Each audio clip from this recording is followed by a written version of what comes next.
Hello and welcome to the Hero's Word. My name is Andre, and today I am proud to have a couple really good friends of mine joining me to talk about their brand new project that just successfully launched via Kickstarter, 0 Point. You saw that great cover on the shot there. And today it is George Todorovski and Rene Vriends with me. George has been a fabulous artist for many, many years, doing work across many different fields. Most notably, he has done work for Heavy Metal magazine. He has done work published by himself in sci-fi design. He's currently working on a book with his friend called Octane and Co. And it just won an award. I think, was it maybe less than a month ago? So really, really exciting. And he's published many other works, including one of the most fun ones that we have at the store. It is his sci-fi design and coloring book. So George and Rene, say hello to everybody here today. Hello, Andre. Hey, great to be here. All right. So I want to say, first of all, congratulations on a successful Kickstarter with your new sci-fi project. It is called 0 Point, and it is the 0 issue. So I'm going to bring that cover up again. And George, maybe you can give the listeners a little rundown about what this book is about. Sure, no problem. Yeah, so basically, it is a sci-fi that takes place in the not too distant future. Focuses on a character by the name of Caden Porter, who's exploring how the mind can affect quantum states of reality and sort of higher dimensional realities. It gets pretty trippy at times too, but it's a very cool sci-fi. It deals also with first contact in some ways. It touches on it. It takes place only decades after contact has been made with alien races, alien species. So this is so it's interesting. So that's the general premises. There's a lot going on in that book. So all right. And this is your third, correct me if I'm wrong, third successful Kickstarter project? Yes, that is correct. Our first one was Sci-Fi Design, the fantastic works of George Todorovski, which did very well, which includes some comic work I've done, some designs I've done for film and television, concept work, and just a lot of my own personal works as well, paintings. Basically focusing on the sci-fi theme throughout. So that did very well. And also, what was the second one? Was the coloring book was the second? Yeah, the coloring book was the second one. Especially during these times, a lot of people are home. I thought, we thought it would be perfect time to release something like a coloring book, get something, for people to do something at home, basically, right? It's entertaining. And we had a lot of people who was very happy with that because it's, the idea was to do something interesting, like detailed sci-fi pieces that that feels like it's almost geared more for adults as opposed to these simple cartoon drawings, right? So stuff you would get in a cool comic, but you get to color it, right? And of course, the most recent successful one is 0 Point, and which we now actually have physical copies of. Yes. So, they just arrived. And of course you've got it because your store was one of basically the first people we dropped the books. You're not too far off, far from us. Yeah. So we're like, okay, we got him. Let's take him to Heroes World. That's right. That's right. So thank you so much for the support, of course, on the Kickstarter. Mm-hmm. You guys backed it, so which is why you got your first copies. It's always a pleasure to support your work and see it grow and change. So Rene, you've been part of George's journey. So tell us about how it is working with George. Fine. It's been really interesting to see all his work and see all that great artwork pour out of his hand. Myself, I just had the interest of publishing and being part of the comic industry. So for me, it was just myself. I do just simple cartoon stuff, but then to get to work with George and before also with Chris on the bear stories. That was when that got me interested and it got me hooked up and stayed with it.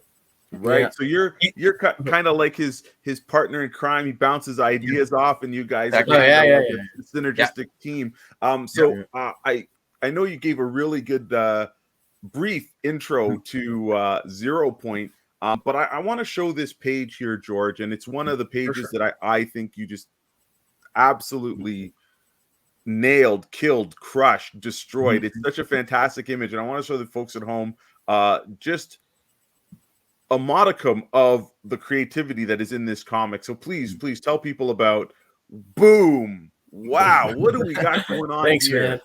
Man.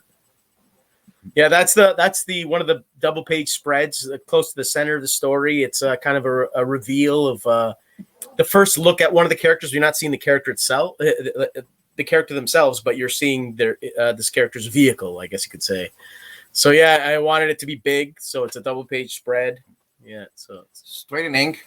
Oh, that's true. Yeah, There's actually that I did. I challenged myself to do half the book straight in ink. This was one of the trickiest ones because it was a double page spread. But I did film myself, so you can see it on YouTube. You can actually watch me. The only thing I drew was the panel borders because in my mind I had what I wanted. You have to do that if you're doing something straight in ink. You gotta know what you're gonna draw beforehand, or you're gonna be lost. So I thought to myself, what do I want? Okay, I want the portal just starting to open in a small panel on the top left. Then the huge image of the ship coming through the portal, the warp gate, whatever you want to call it, hyperspace gate. But and on the bottom right, the two characters that are looking at, who are observing the ship coming through. So so I had that in my head, and I thought, okay, you know what? I better just outline the panels just so I don't, just so I know where everything is. So that's the only thing I did. Other than that, everything's drawn straight in ink on that double page spread. So I was very happy that it worked. It's so impressive, and I think hopefully if you guys are watching this at home, you won't believe the colors in this book. It really pops in the printing process.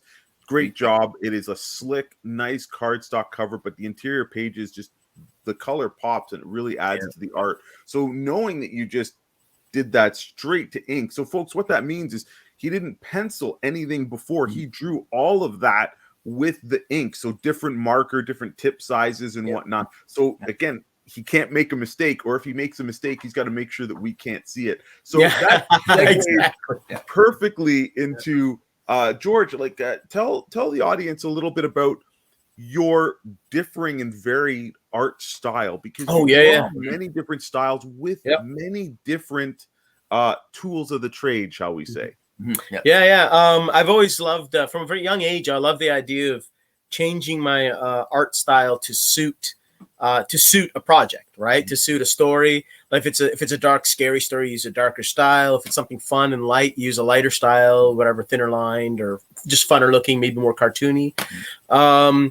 The one place where I really exhibited that was in my graphic novel called The Book. The book is actually an anthology, 112 pages, and I did 16 different stories, and they all very much have their own style. There might be maybe 2 stories or 3 stories that may have have slightly similar styles, but it's partially because the content's similar, so it felt like it needed a bit of the same vibe. But generally speaking, but even then there's differences, right? So generally speaking, it's 16 different styles for 16 different stories, and they range pretty extreme at times. You got like a full digital painted style for certain stories. One of them being a reprint actually of the story called The Living City, a very cyberpunk tale that was done for Heavy Metal magazine, and it was published 2009, but republished more recently for The Book. So that was one of them. That was like full digital painting. And there was another story that was also fully digitally painted as well. So yeah, I love the idea of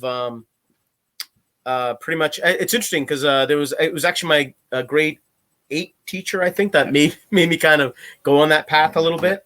Mainly because she said that one day you'll have your own style and that'll represent you. And I thought, oh, that's cool, right? And I walked away thinking that's cool, that I'll develop my own style, right? But then when I thought about it, I thought, well, that seems limiting. So once I get a style, that's it. Yeah. So it stuck with me, and I was like, then I'll be doing the same style for the rest of my life. Well, that seems a little weird, right? And then I thought to myself, but what if I'm doing different stories? And then so the wheel started working. And so since around the age of 12, I'd say, I think, I came up with the idea of let's try different styles for different projects. Different, and just play around. Some ones that are more realistic, some is more cartoony, and it goes on and on. So yeah, that's and I love doing it because it makes each project fun and gives it a new challenge sometimes, which is always fun too. Like it gets me thinking, so it's pretty cool. You mentioned digital painting, but you also do enjoy doing watercolors too, a little bit more traditional, right? Yeah, I do. I love watercolors in particular. Like I painted the cover for the sci-fi design art book is actually oil painting. Yeah, that's the one. Yeah. So yeah, that's actually done with oil paints. No real alterations at all. I believe it's just that's the way it looked. Yep. And so each I do experiment with different mediums, but I do love watercolor. There's something about watercolor and different types of watercolor. Like there's some watercolors that dry quicker and they're opaque, but then there's other ones. Like recently, I've been using these watercolors where watercolor markers actually, but they're kind of brush. Each one it's got a color, but it's a brush tip kind of, right? Mm-hmm. So and then you can add water to that and it bleeds. But the crazy thing is it stays water soluble, so you can drop water in there and then bleed things afterwards. Wow. Now maybe over a few days it might dry completely. I don't know. I haven't tried it yet, but I'm usually kind of quick even with painting, right? So and the times I've used it, I pretty much finished the painting within a couple hours, 3 hours, whatever, right? So but during that whole time, I'm able to drop water in there and bleed parts together and stuff. I'm just like, wow, it's a great. So I love like different mediums you can do different things with, and with watercolor, that's awesome. They can do that. You can bleed stuff together, like fade stuff, or even go back in there with water and literally take the color off at times, depending on how water soluble it is. But there are certain watercolors I've used where it stays like it's like acrylic, right? And acrylic is great too. I've actually probably used acrylic more than almost any other medium throughout my life in terms of painting. And but do you have a favorite medium? It's tough to choose, I find, because I'll have a favorite for a while and then it'll change kind of. Right on. I always go back to pen and ink because with pen and ink, you get that nice solid black and white, and then you can do anything you want with it afterwards with digital colors, right? You can make pen and ink look more painterly. You can have fine ink lines that has everything there, bring it into Photoshop and just paint it right up, right? Right. Or you could do pen and ink that has lots of blacks and shading and just do light coloring and solid tones or great light gradients. And I do the full gambit kind of with I do like glowing highlights and stuff with 0 point, a little more, variants in colors. But there's also those like just slight gradients and just almost borderline flat tones in places too, right? Yeah, So which is that's something in particular I'm really happy with right now, just because I can do that almost full gambit from one end to the other in terms of coloring, because the style to work with it. So speaking of the full gambit, you also can draw and have drawn almost everything and anything. So this book may be a sci-fi book, but you've done a lot of fantasy stuff. You've done some fantasy, lots of fantasy concept art for various companies and such. You've done superhero work. A lot of your sketches and your posters that you offer are superheroes. And of course, you're working on the book Octane and Co., which might not be a superhero book, but it has elements of those. It's close. Yeah. You could actually say, you can almost put it into the genre of superheroes. You almost but you're right. It's sci-fi / superhero, I guess. Right. Yeah. Octane and Co. Yeah, that's a lot of fun. I'm actually working on issue 4 right now. It's basically I guess sort of sci-fi / superhero. I don't know if you got any images of the I'm gonna pop that up for you guys.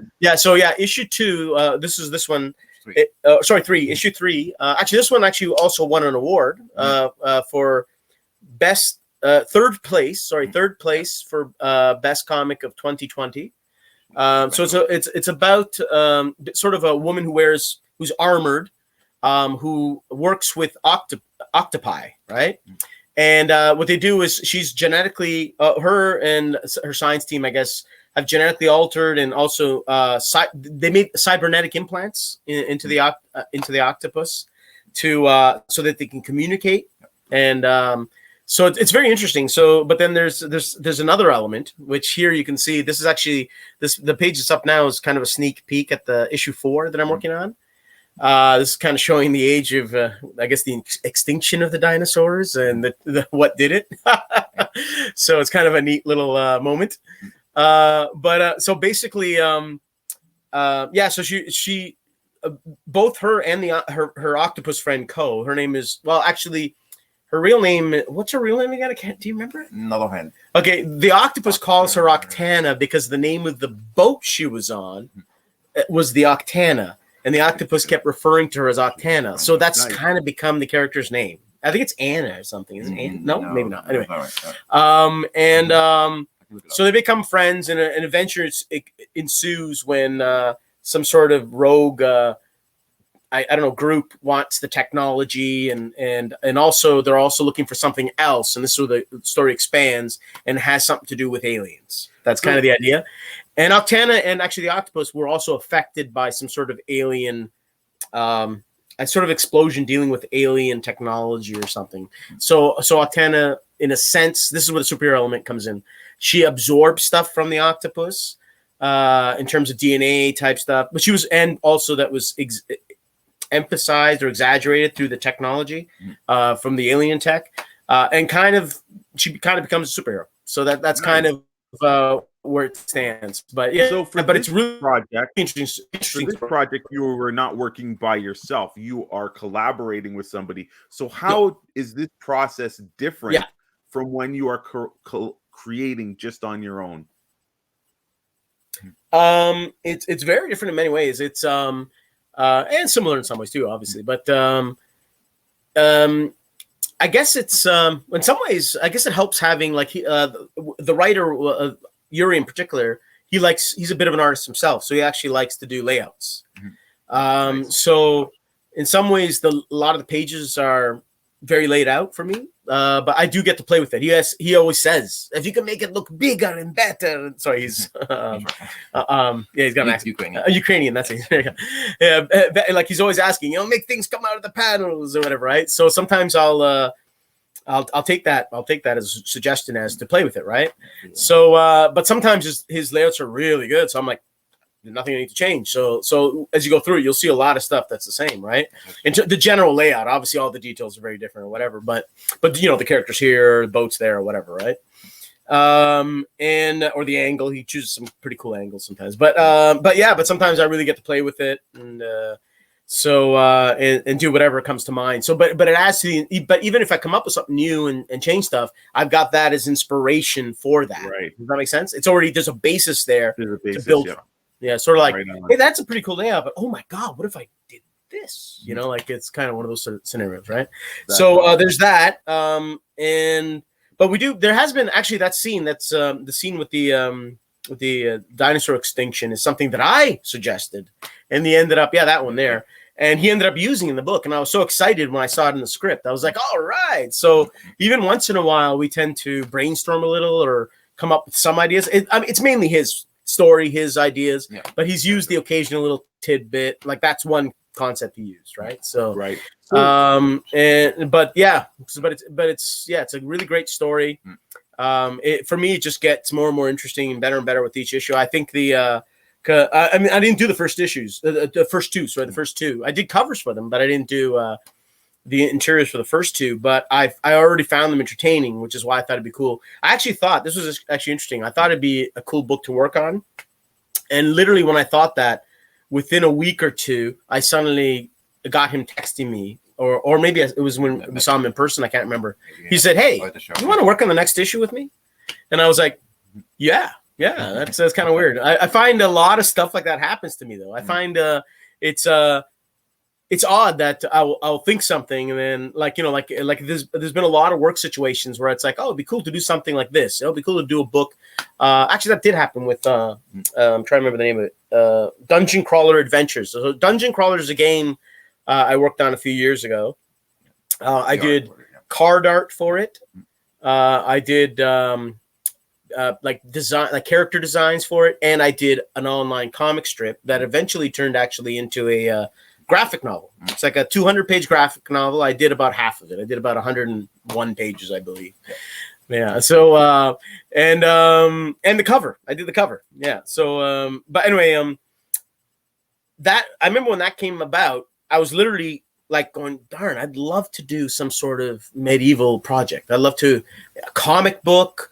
art book, something to do with medieval stuff. And then all of a sudden, a friend of mine goes, "Hey, there's this." He told me about how this game Dungeon Crawler. They're looking for an artist. Did you want to go check it out? And I went, "That's interesting timing." And I wrote him, and then boom, I got it right away. I was just like, "Yeah." So awesome. So it was perfect timing. And I remember specifically thinking comic, and I remember remembering these, and I put some of that style in there. Like as we talked, I play with styles.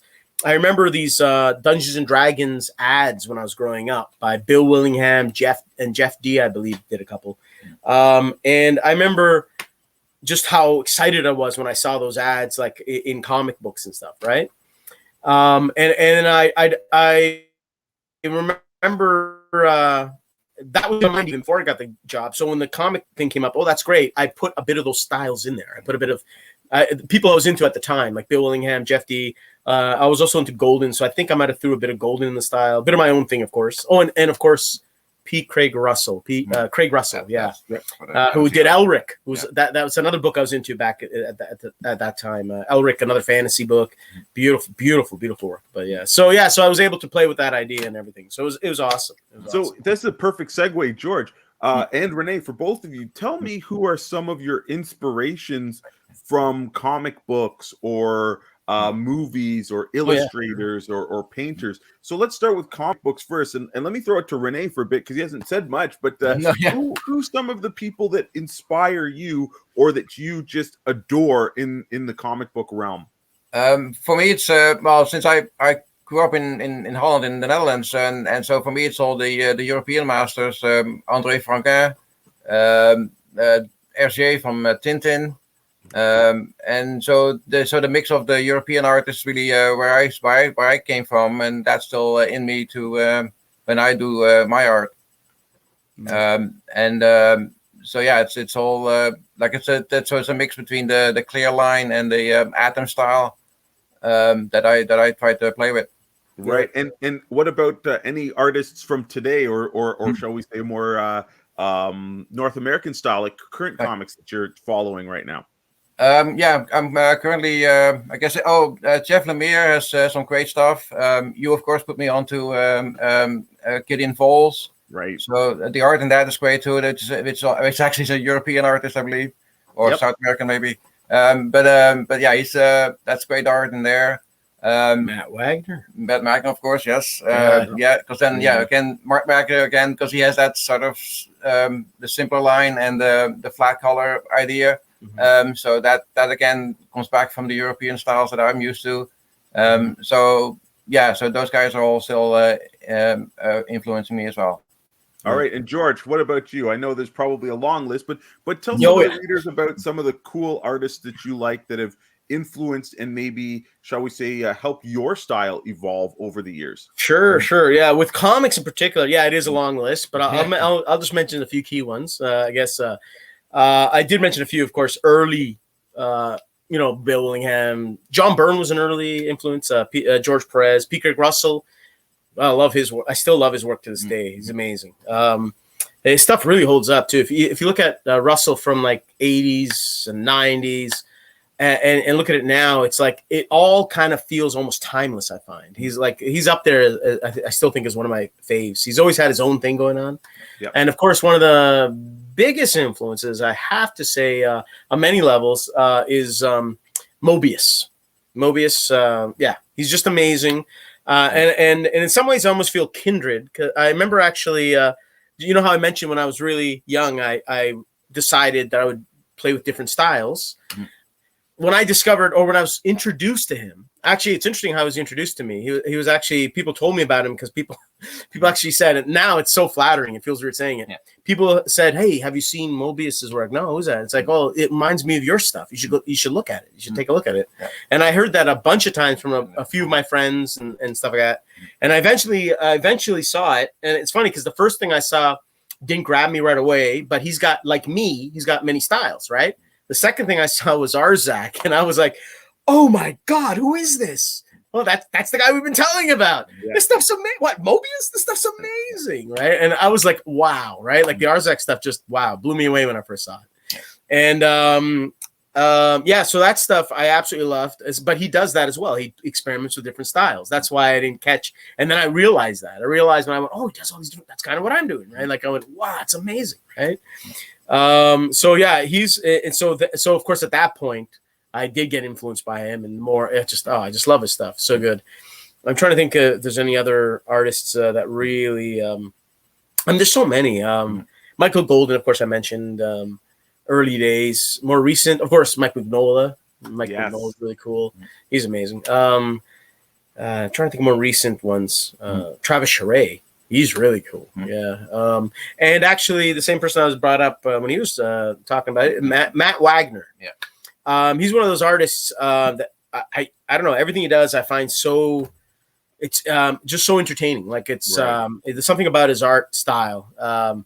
That since his early days with Mage, which it's still one of my favorite comics. Like especially if you read the whole run from like first 15 issues to the second set of 15 issues. So like each hero discovered, hero defined, and then hero denied. 15 issues each.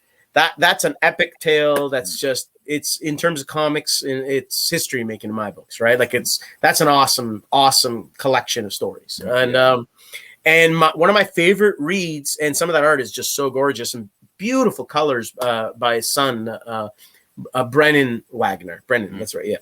And just beautiful colors.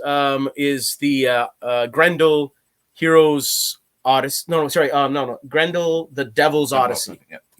I was getting confused with Mage there for a second. But Grendel the Devil's Odyssey. I highly recommend this to anybody and everybody. I don't know. It was one of those books where I can't put it down. It's like every issue, and there was a couple times where I did buy 2 or 3 at once, and it was just like, oh, gotta get the next one. Oh, gotta read the next one. Yeah. It's one of those. It's just so engaging, and I can't wait. It's literally I have 1 issue left to read. There's only 1 issue left.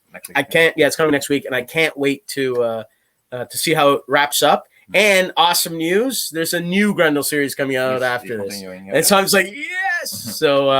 So absolutely, Matt Wagner has always been there. He's still inspiring me.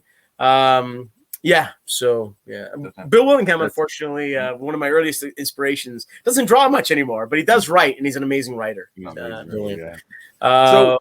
What is next for George and Elsewhere Media? Tell the folks Elsewhere what you got Media in store. Yeah. Well, basically, the next issue of 0 Point, I believe, will be the next project. Unless we come up with something, I have thought about doing sketchbooks, but I have actually completed pretty much half of the next issue already. So for 0 Point. So, but again, we'll have to. Yeah, who knows? I'm cracking the whip to get him to move on to that, to get the second issue finished and to get it out there. Yeah, that's right. Perfect. Well, listen, guys, I want to thank you for taking time off to talk with me. I want to thank you for educating and entertaining the audience who'll be watching this. And I'm going to point them in your direction, George. So where can they find you online if they want to follow you? Well, you can find me on Instagram at George Instagram. .com at George Todorovs. So there's no KI at the end. It's Todorovs. I don't know if you can post links anywhere. I'll put the links for sure. Yeah. Let me think. My YouTube channel. Again, you can just post that link, I guess. I don't know what it would be exactly. Just search for George Todorovski. Yeah, just search for George Todorovski. And you also have an Elseworld Media store, correct? Yes, we do. Yeah. Thank you. Yes, yeah. Just go to elseworldmedia.com. A little icon will come up there. You can say to click to shop, and it goes to our shop. Yeah, if you go to elsewaremedia.com, there are links there. Yeah, it goes to shop, and I don't know if we got anything else. Do we, or is that Bear Stories is there? Bear Stories, and your cyber design book is up there too. Okay, cool. Yeah. But and we're actually what's Yaron's store now? We're actually there's another. You can get digital versions as well. Heroes Manufactured or Heroes Live TV or HeroesLive.tv. He's got digital versions of our comics up there. Yeah, perfect. That's right. So HeroesLive.tv. So we're in a bunch of places, which is great. Perfect. Right? So once again, I'm Andre from Heroes World. This has been the Heroes Word, where I'm going to bring you creators and their inspiration. So hopefully you at home will be thrilled and also put on the path to find good stuff. So If you can, help us out by hitting that subscribe button, that like button, and also remember to hit the bell, because as we bring up new videos and new content, you'll be able to be notified. Plus, you want to type in Heroes World Online, and that's going to link you to all of the stuff that Heroes World is doing on the World Wide Web. But if you are local to us, why not stop at our store, Heroes World? It's 8601 Warden Avenue, and that's in Markham, Ontario. So thanks, everybody, and have a great day. See ya.